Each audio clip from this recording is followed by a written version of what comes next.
I know what you're thinking. Gio, didn't you just make a video talking about how the market was going to crash? Yes, I did, okay, but this video is not about that. A lot of you guys are still looking to put your money into Veve. You know, you still want to hold on to collectibles, you still want to make returns. And I'm the same. I still want to buy some more stuff. I'm not selling my entire portfolio. I did sell some things yesterday, and I will be putting some of those gains into some of these items we're talking about today, and I'll show you that process at the end of the video. So these are going to be an overview of the NFTs within the Veve market that haven't done their numbers compared to everything else. If these decide to move, you could potentially 2 to 3x just because of the fact that everything else has and these haven't. Now, I'm not saying they all will. Some of the collectibles on here are season 3s. Some of these on here are late to the game and they just barely came out, and it's unlikely that they're going to pump so quickly. They want the old stuff. They want the cool Iron Man. They don't want some of these things. So it's up to you to do your own research. Evaluate which one of these is the best option for you, which one of these could potentially rise for other reasons. You know, is there another cool reason why I want this collectible, its NFT, could potentially gain value? That's for you to decide. I'm going to show you which I bought at the end of the video. I want you to hit that like button so hard that your finger turns blue. I don't even care if you're subscribed. Just turn the like button blue, okay? All right, enjoy the video. First of all, no time to die. All right, a lot of things are pumping. Even Valdo's case is doubled, okay? Doubled, or I guess it hasn't doubled. It's been doing numbers though. It's been doing well. Not everything has been doing as good. For example, Saffin's Lair, great pickup. It's not broken any new records, new all-time highs, anything like that. Even though we have this huge supply shock that came up from 400 all the way to 200, price has done relatively close to nothing, considering the fact that we have other collectibles doubling and tripling. You know, we're not talking about anything here. We're talking about Saffin's Lair. We're talking about James Bond. You know, he's a great pickup right here. Another pickup I really like, To Die For, hasn't really moved much. Lows of 63 and all the way up to 79, even though we had this huge supply shock. My last favorite from here is Twist. Okay, Twist is doing pretty nice things. Huge supply shock, literally almost 100 out of the market, and we barely have seen a price increase of like 30% in the last 3 weeks. This is definitely going to move sometime soon. If you guys think that a movie like No Time to Die can't move numbers, just take a look at the hoverboards from Back to the Future. It's literally like tripled in value since the market started pumping. Now, yeah, I know the hoverboards might have some utility in the Veveverse, but the No Time to Die posters are still really cool collector's items. So these might be worthwhile pickups.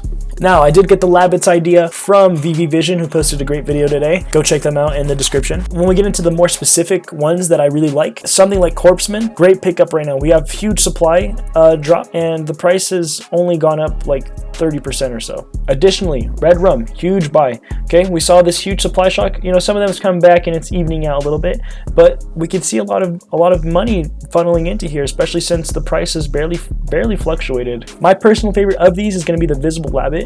It's going for about 500, and it's doing okay. You know, it hasn't moved very much, which means it's close to being the next one to move. OG Devil Bunnies, next up on the list. All right, I like gold, black, and red. Red has been doing $17 an increase, but $17 isn't very much. It's a market cap of $15,000. It just takes one person with $5,000 to sweep the floor all the way up to $100. You know, it doesn't take very much to move these. OG Devil Bunny, beautiful pickup.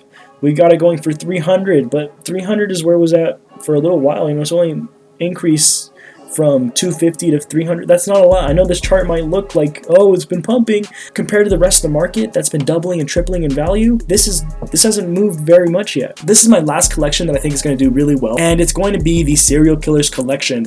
Now, only some of these are going to pop because a lot of them have already done their movement. For example, the Lucky Charmer Gold pumped. Smack, Crack, and Pop, great example of something that needs to move, okay? Literally sitting and fluctuating between 53 and 43, but a $10 fluctuation, literally like 20% up and down, it's nothing. Pick it up, okay? Compared to some of the serial killers that are doing ridiculous in price, they're just moving huge numbers, we can only assume that something like Smack, Crackle, and Pop is going to take off as well. Look at the supply shock from 443 all the way down to 265, and yet in terms of price movement, we haven't seen the supply shock affect the price yet. It's going to come in soon. Christ is something that is doing okay. You know, I could see myself picking one of these up. You know, it's a relatively flat, even though it's had this huge supply shock. Drug 'em Kill Frog, one of my favorites right now to pick up. It's only increased like $7, like literally nothing, less than $10, and we've seen another large supply shock. It's only a matter of time before Drug 'em Kill Frog and